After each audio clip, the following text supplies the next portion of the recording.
Ini memang sangat banyak pesan yang disampaikan, pesan yang bisa kita ambil dari beliau. Sampai yang pesan yang paling teringat bagi saya itu adalah ketika jadi sedih loh, bener.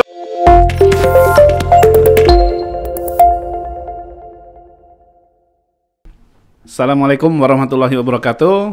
Jadi pagi hari ini kita kedatangan tamu spesial. Kenapa kita sebut spesial? Karena dia orang yang selama ini mengelola media. Nah, jadi yang tidak pernah muncul di depan kamera, hari ini kita undang. Yaitu Mas Bobby. Gak ada tepuk tangannya ya? Boleh tepuk tangan. Ahlan wa sahlan, selamat datang Mas Bobby di podcast Energi Kebaikan. Terima kasih Pak Ferry. Kita mudah-mudahan pagi hari ini bagian dari diskusi kita untuk sharing kebaikan, Amin. Menginspirasi teman-teman yang muda-muda, walaupun jurusan kuliahnya berbeda, tapi ternyata karirnya bisa di mana-mana seperti itu. Jadi nanti kita akan membahas lebih detail mengenai perjalanan karir Mas Bobby di lembaga ini terutama ya, bukan setahun 2 tahun, tapi sudah beberapa tahun. Salawat dan salam pada Nabi besar Muhammad SAW. Allahumma sholli ala Muhammad wa ala ali Muhammad. Kita open dengan Bismillah. Bismillahirrahmanirrahim. Kita ucapkan terima kasih buat teman-teman media yang di depan kita ini. Halo guys. Halo tim belakang layar. Semoga jadi kebaikan juga buat teman-teman. Oke Mas Bobby, kita langsung ke materi aja ya. Boleh. Mas Bobby sudah cukup lama juga bergabung di sini ya. Kalau hitung-hitung mungkin lebih dari 2 tahun mengalami pasang surut, mulai dari kamera yang jadul, mulai komputer yang jadul sampai sekarang punya seperti ini. Nah, mungkin kita cerita dulu sedikit gimana Mas Bobby bisa menemukan kok ke media gitu larinya. Oke, ini sebenarnya nggak kebetulan juga ya, mungkin barangkali dari Allah udah nunjukin. Jadi sebelumnya saya kerja di Lasnas PHR ini itu sebelum lulus kuliah. Lulus kuliah Pak. Ya, jadi sebelum lulus kuliah dan sebelum lulus kuliah, sebelum kerja saya nikah dulu Pak. Nah itu dia, nikah dulu. Kemudian setelah nikah, kita nggak pengen teman-teman yang belum nikah jadi panas nggak ya? Ini beda aja cerita. Lanjut Mas Bobby. Oke. Setelah pasca nikah setahun, kemudian ada open recruitment dari lembaga. Terus istri yang ngasih tahu duluan tuh Pak. Istri ngasih tahu duluan. Ada open recruitment di Lasnas dulu, namanya Lasnas Chevron. Nah oke, kita langsung coba antarkan lamaran dan diterima. Sebelumnya itu di bagian administrasi. Kemudian setelah setahun, kemudian di media kosong, akhirnya dipromosikan di media. Dan di awalnya dulu tuh sendirian sampai setahun lebih, akhirnya minta ke pimpinan untuk nambah anggota, akhirnya disetujuin dan inilah sekarang tim yang ada 4 orang. Wuh! Iya gitu dong. Luar biasa ya. Kalau diambil tadi menikah ketika kuliah ya? Yes Pak, menikah. Itu sepertinya kuliah. Istrinya banyak difoto sepertinya. Istri kurang suka difoto sih Pak. Kurang suka difoto. Tapi suka ngajak foto. Itu bingung untuk gimana ya. Nanti kita bahas topik yang berbeda. Bagaimana Mas Bobby bisa menaklukkan sekarang istri ya. Panggilan sayangnya apa Pak? Umi. Umi ya. Ini untuk memotivasi teman-teman yang belum menikah sebenarnya. Kemudian mungkin langsung kita ke media aja Mas Bobby. Karena kalau nggak salah jurusan Mas Bobby kan nggak ada hubungan sama media ya. Benar sekali Pak. Jadi jurusan saya itu ekonomi pembangunan di Fakultas Ekonomi dan Bisnis Universitas Riau. Jadi memang nggak ada basic media, nggak ada basic fotografer, nggak ada basic desain, tapi takdirnya di sini gitu mengelola media. Oke, berarti sepertinya kayak ada keseruan tersendiri ketika mengelola media. Banyak challenge sih Pak, banyak challenge, terus banyak bisa mendokumentasikan hal-hal yang dia mungkin nggak bisa terulang, tapi momennya itu bisa teringat lewat dokumentasi. Wah, luar biasa. Ini luar biasa ini ya. Ini sepertinya ada quote yang bagus ini kalau mau menaklukkan seorang wanita seperti Mas Bobby ya. Titik tertentu bisa selalu mengingat ya. Yes, benar Pak. Jadi gambar bisa bercerita 1000 kata, tapi kata belum tentu bisa menceritakan 1 buah gambar. Benar sekali Pak. Nah ini mungkin kita bisa lihat background kita ya. Ini hasil karya dari teman-teman media. Jadi kalau lihat gambarnya, kita bisa langsung dapat kira-kira seperti apa cerita-cerita di balik semua gambar-gambar yang ada di ruangan ini. Oke Mas Bobby. Kemudian yang ingin kita gali lebih lanjut dari Mas Bobby dan tim nanti ya. Mungkin Mas Bobby mewakili teman-teman juga. Bagaimana sih membangun engagement dengan bukan hanya dengan muzaki ya atau donatur, tapi dengan tim juga ya. Mungkin bisa bercerita Mas Bobby bagaimana engagementnya dari 1 menjadi sekarang 4 orang, kemudian bagaimana pula pola komunikasi dengan Muzaki? Iya, jadi memang yang pertama sulit untuk dicari itu adalah sefrekuensi. Jadi kalau kita punya tim yang sefrekuensi, kemudian gilanya bareng, ketawanya bareng, nah itu jadi kayak apa namanya, jadi nuansa baru gitu. Jadi ketika kita gerak juga sefrekuensi.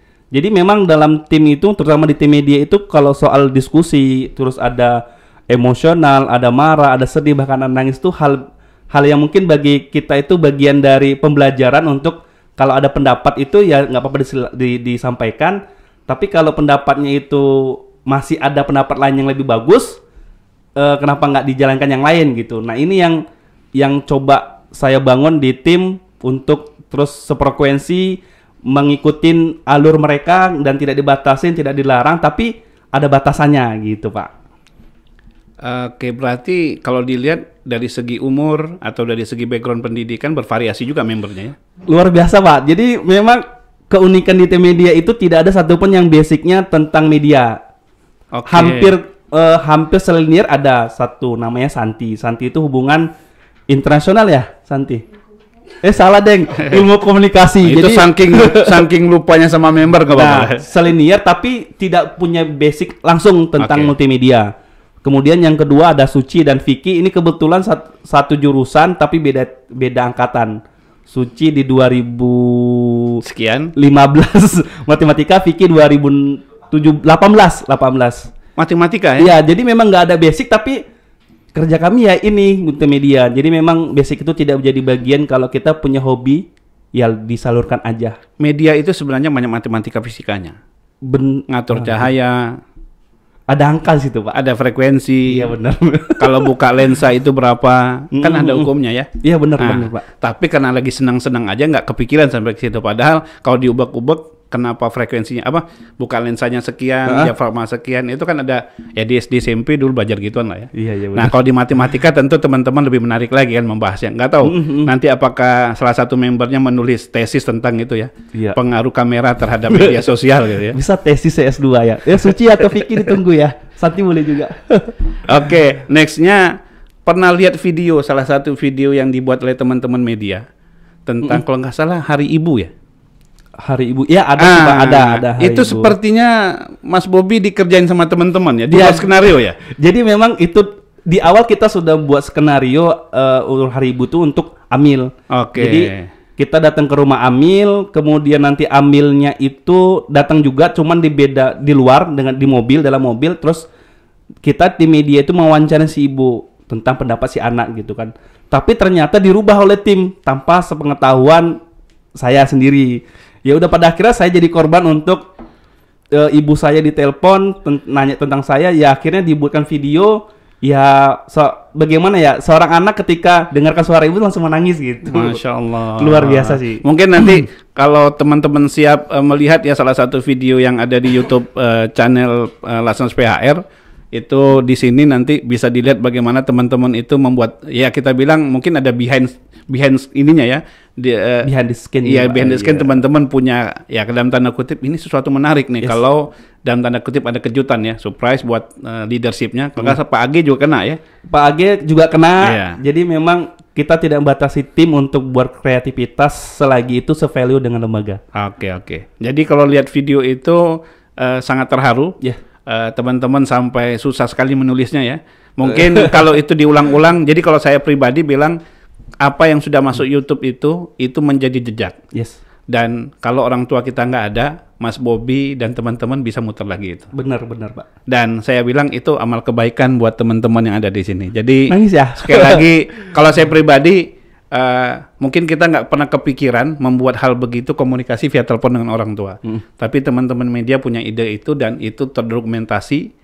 Dan insya Allah kalau Mas Bobby nanti sudah punya anak juga, anaknya bisa lihat juga dengar suaranya, tentu itu menjadi, oh ini loh orang tua saya dulu. Oke Mas Bobby. Kemudian apa sih momen yang paling bawah di lembaga ini Mas Bobby sebagai paling sedih kah, atau paling marah kah, atau paling happy? Sehingga kalau ditanya, ini loh momen yang luar biasa ketika mengelola media seperti itu Mas Bobby. Banyak banget sebenarnya momen yang terdokumentasikan di pikiran dan juga pengalaman. Tapi yang paling berkesan itu ketika kami itu mendokumentasikan dan ikut kegiatan setengah hari seorang nenek ya. Mungkin ini ada videonya, nanti silakan teman-teman nonton di YouTube Lasnas PHR tentang pesan kehidupan dari Nek Kartini. Jadi ada di video. Jadi kita itu ikut memang dari mulai malam, kita tuh bermalam di lokasi.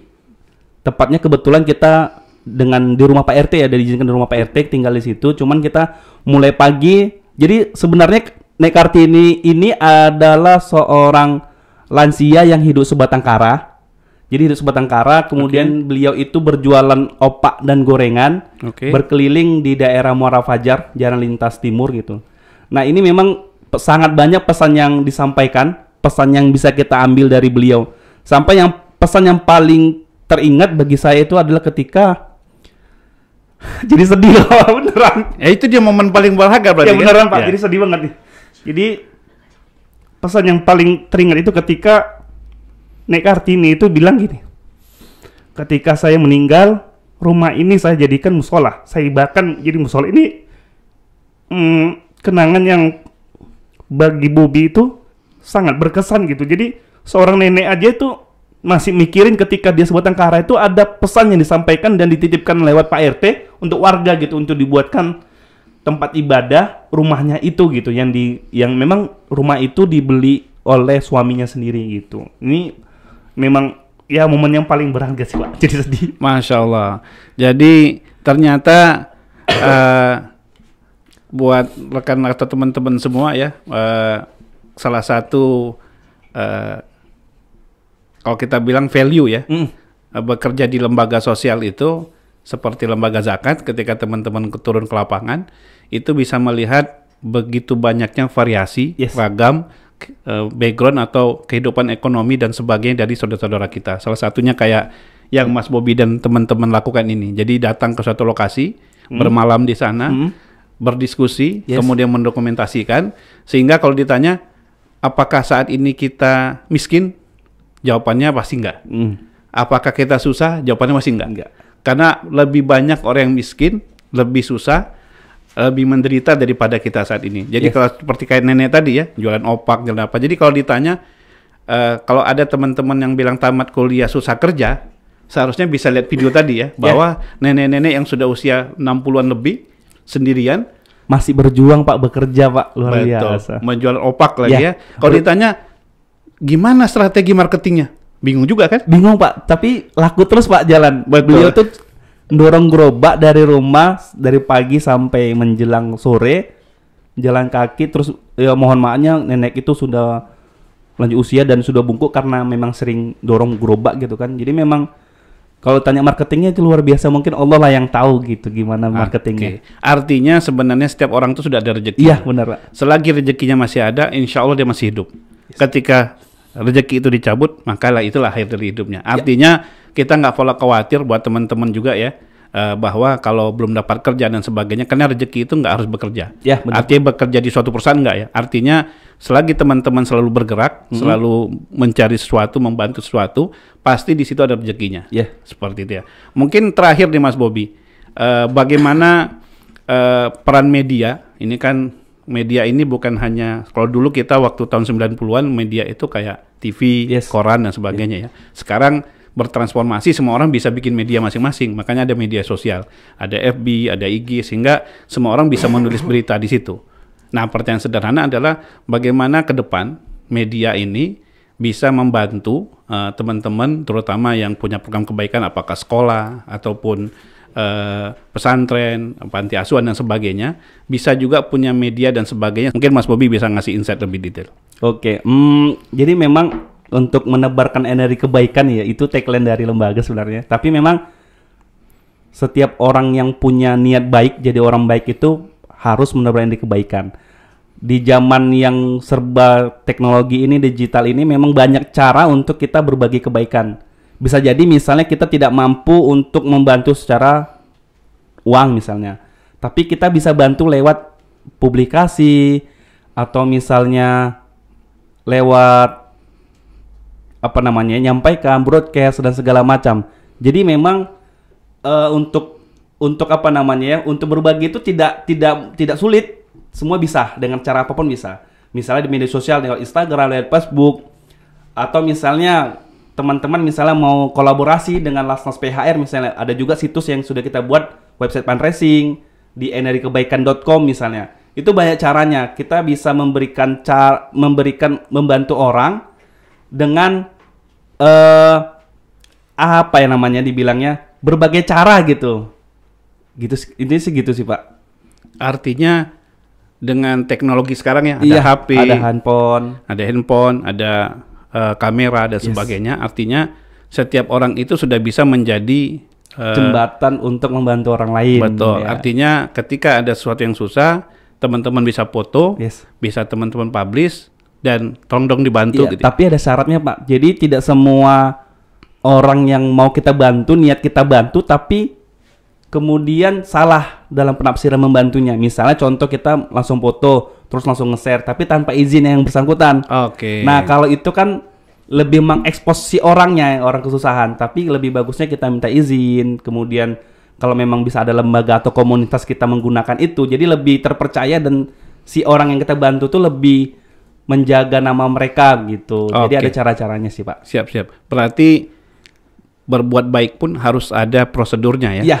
Bukan hanya sekedar berbuat baik tanpa memperhatikan aspek-aspek tadi ya. Artinya Benar sekali. jangan sampai kita mengekspos sesuatu yang akhirnya menzolimi yang mau dibantu tadi ya. Iya benar, Pak. Niatnya bantu akhirnya zolimi, Betul. itu yang tidak baik. Artinya mungkin fotonya tidak pada tempatnya salah satu ya. Yang kedua mungkin ada aurat yang terbuka Aurat yang gitu terbuka. ya. Terus juga kita minta, mungkin ada keluarga yang lain yang harus diminta persetujuan dan Yes. sebagainya. Jadi memang buat teman-teman yang ingin membantu, pasti harus ada kalau kita bilang harus ada akhlaknya juga, Iya, benar. harus ada moralnya juga, Ada bahwa moral. memikirkan sebelum diupload ini kira-kira baik atau tidak Yes. gitu ya. Yang kedua, yang terbaik seperti apa supaya programnya terukur. Benar-benar. Jadi kalau begitu teman-teman tadi udah disampaikan oleh Mas Bobby, kita ada energikebaikan.com ya. Ya, benar sekali. Jangan lupa. Teman-teman bisa lebih detail cek di sana. Itu ada program, kalau kita bilang kayak jembatan kebaikan. Jembatan kebaikan. Jadi di situ kita sediakan fiturnya atau platformnya. Teman-teman bisa koordinasi dengan tim media lembaga kita, lembaga Lasnas PHR. Nanti akan dibantu lebih detailnya dan kita sampaikan kita tidak ngambil fee di sini. Yes. Jadi kalau terkumpul dana 100 juta, 100 jutanya Benar sekali. 100 jutanya langsung kita salurkan salurkan. untuk sesuai tujuan program. Iya. Terus kontribusi dari lembaga seperti apa?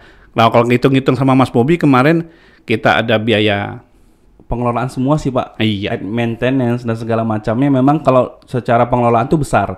Kalau kita bandingkan dengan fundraising dari website lembaga lain itu bahkan lebih besar dari yang seharusnya mau kita kerjasamakan. Cuman ini kita ada kontribusi dari lembaga, fee-nya kita bebaskan.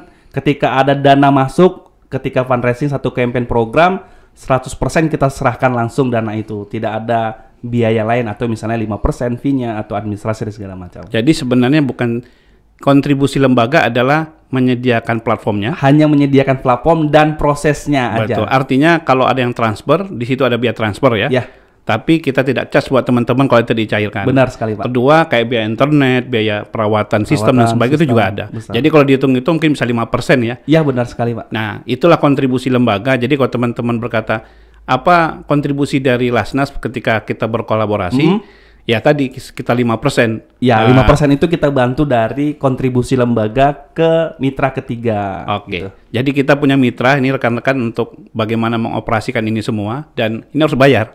Tiap bulan ada charge-nya sebenarnya. Sebenarnya Iya, Pak. Jadi nggak ada yang free di dunia ini ya. Sebenarnya ada internet, pasti ada belakangnya ada sistem. Nah, sistem tadi harus ada yang mengelola. Benar. Nah, itu ada semua ada biayanya. Tapi lembaga mengatakan inilah kontribusi kita supaya teman-teman dalam berbuat kebaikan itu lebih mudah. benar sekali, Seperti itu. Oke, sahabat semua, diskusi kita pada kesempatan ini dengan Mas Bobby luar biasa. Bagaimana perjalanan Mas Bobby, sebenarnya banyak cerita lebih lanjut, tapi kita tidak membahas media Mas Bobby-nya, ini membahas media tadi sebenarnya. Nanti kalau pengen tahu tentang perjalanan lebih lanjut tentang Mas Bobby, bagaimana kuliah di Universitas Riau. Universitas Riau, kemudian ngambil jurusan ekonomi pembangunan, kemudian bekerja di media. Ya, benar, Pak. Akhirnya menemukan jati dirinya di sini Ya. bersama teman-teman, berkontribusi membantu saudara-saudara kita di lembaga zakat. Dan sekali lagi kita doakan buat Mas Bobby dan tim sehat selalu, Amin. bisa Ya, menginspirasi buat Amin. teman-teman yang lain untuk terus berbuat kebaikan. Jadi jangan bosan jadi orang baik, energi kebaikan untuk kita semua. Oke Mas Bobby, ada mau Siap. disampaikan closingnya? Tidak ada Pak. Oke. Udah disampaikan oleh Pak Pere tadi. Terima Intinya kasih. sih, jangan lupa menebarkan energi kebaikan. Oke, sahabat semua, terima kasih banyak. Sampai jumpa di edisi berikutnya, tentu dengan tamu yang lebih menarik lagi, dengan program kebaikan yang lebih baik lagi. Kita tutup dengan membaca hamdalah. Alhamdulillahirabbil alamin. Assalamualaikum warahmatullahi wabarakatuh. Waalaikumsalam warahmatullahi wabarakatuh.